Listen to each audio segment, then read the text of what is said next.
কর্মরত শিক্ষিকারা আমরা দেখতে পাচ্ছি কাশেশ্বরী কাটোয়া বিদ্যালয়, সেই বিদ্যালয়ের সামনে এই প্রথম বলা যায় যে কর্মরত শিক্ষিকা তারা কিন্তু আন্দোলনে নেমেছে, বিক্ষোভে রেখেছে এবং শিক্ষকদের হাতে ও ভাতে মারার প্রতিবাদ, ছি পুলিশ ছি, এইরকম নানান রকম ছি পুলিশ, যোগ্য শিক্ষকদের শিক্ষাকর্মীদের সসম্মানে কাজে ফেরাতে হবে। ক্যান্সারে নেই আর ভয়, NCRI হবে এর জয়। আপনাদের ভরসা নেতাজি সুভাষচন্দ্র বোস ক্যান্সার হসপিটাল। এর আগে আমরা দেখেছি যে চাকরিহারা যারা হয়েছেন তারা প্রতিবাদ আন্দোলনে নেমেছেন, কিন্তু স্কুল চলাকালীন স্কুল থেকে তারা সমস্ত কাজ করেও কিন্তু প্রতিবাদ করছে। একজন প্রথম শুরু করেছিলেন, কেন শুরু করেছিলেন এই আন্দোলন, কেন আজকে শুরু হলো? একজন শিক্ষক হিসেবে ক্ষতিগ্রস্ত এবং যারা অত্যাচারিত হয়েছে তাদের পাশে দাঁড়ানো আমাদের কর্তব্য মনে করেছি, সেই জন্যই আজকে পথে নেমেছি।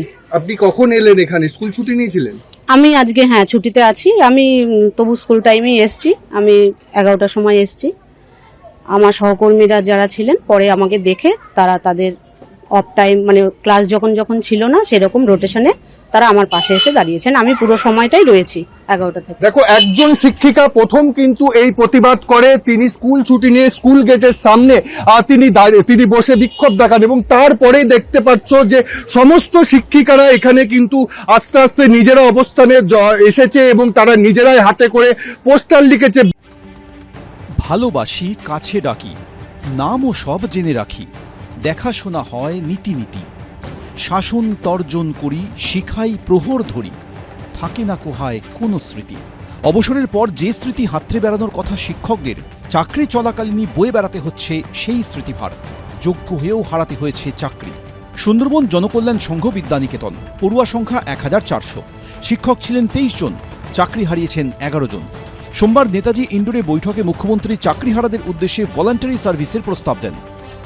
ভলেন্টারিলি সার্ভিস কিন্তু সবাই দিতে পারে, যাতে আবার চাকরি ফিরে পান তার ব্যবস্থা প্রসেসের মধ্যে দিয়েই 2 মাসের মধ্যেই কমপ্লিট হবে এবং আপনাদের চাকরি ব্রেক হবে না।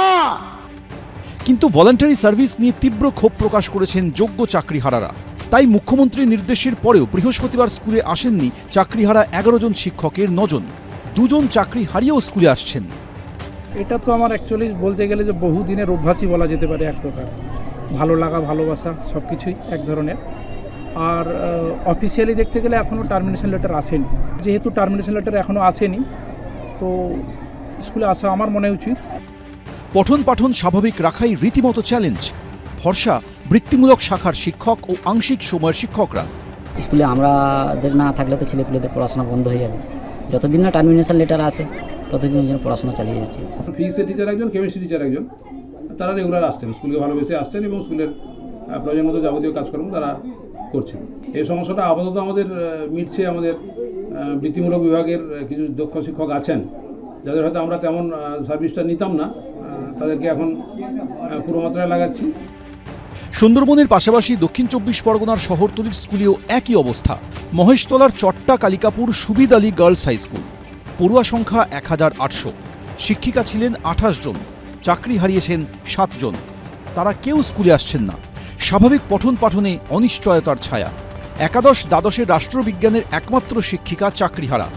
নবম দশমের 2 জন গণিতের শিক্ষিকা ও জীবন বিজ্ঞানের 1 শিক্ষিকা চাকরি হারিয়েছেন। ফলে বিষয়গুলি পড়ানোর কেউ নেই।